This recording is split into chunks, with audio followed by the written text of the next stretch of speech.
जय हिंद मित्रांनो, तर पोलीस भरतीला या ठिकाणी खूप जोराने जे आहे ते सुरुवात झालेली आहे। प्रत्येक जिल्ह्याकडून त्या जिल्ह्याचा तपशील जो आहे तो या ठिकाणी जाहीर करण्यात येतो की जिल्ह्यामध्ये कशा प्रकारे रिक्त जागा आहेत आणि त्या प्रवर्गानुसार कशा डिवाइड केल्या जातील। कालच आपण व्हिडिओमध्ये बघितलं की त्या ठिकाणी नागपूर जिल्ह्याच्या ज्या आहेत त्या जागांचा तपशील त्या ठिकाणी पोलीस विभागाकडून रिलीज करण्यात आला होता आणि आजच्या व्हिडिओमध्ये आपण बघणार आहोत की जालन्याचा जो आहे तो या ठिकाणी पूर्ण रिक्त जागांचा तपशील तसेच किती रिक्त जागा आहेत आणि त्या कोणत्या प्रवर्गामध्ये कशा प्रकारे वाटप झालेले आहे त्या सगळ्यांचा तपशील आजच्या व्हिडिओमध्ये आपण बघणार आहोत। तर मित्रांनो, अजून वेळ न घेता चला मग आपण व्हिडिओला सुरुवात करूया।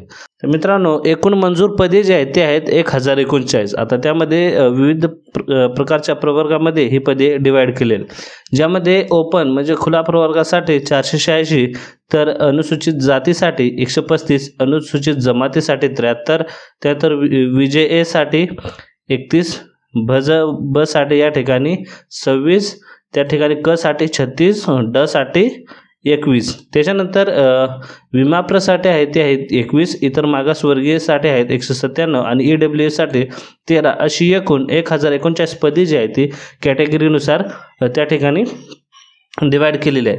तर मित्रांनो, आता यामध्ये अजूनही पदे वाढण्याची जी आहे ती शक्यता आहे, कारण ही पदे जी आहेत ते आहेत 31/12/2023 पर्यंत रिक्त झालेली पदे जी आहे त्याचा पण यामध्ये तपशील इन्क्लूड केलेला आहे। आणि जर पोलीस भरती त्या ठिकाणी जूनच्या पुढे क्रॉस होत असेल तर मे पर्यंत रिक्त झालेली पदे सुद्धा याच्यामध्ये इन्क्लूड होतील। म्हणजे सध्या रिक्त झालेली पदे 163 आहेत, तर हा आकडा जो आहे तो 200 ते 250 प्लस पण जाऊ शकतो।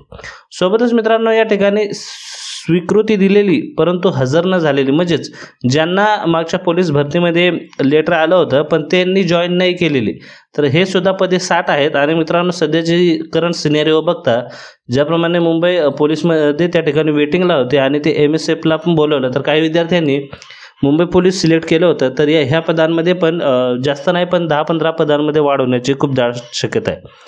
त्याच्यानंतर आता हे पोलीस भरत्या करता त्या ठिकाणी बघू शकता इथं 72 पदे उपलब्ध होण्याचे अजून दाट शक्यता आहे। तर मित्रांनो, अशा प्रकारचा हा अहवाल आहे। हा अहवाल तुम्ही आपल्या मित्रांसोबत जास्तीत जास्त शेअर करा आणि आपल्या चॅनलला सबस्क्राईब करून बेल आयकॉनला नक्की प्रेस करा। तर चला भेटूया पुढच्या व्हिडिओमध्ये। जय हिंद, जय महाराष्ट्र।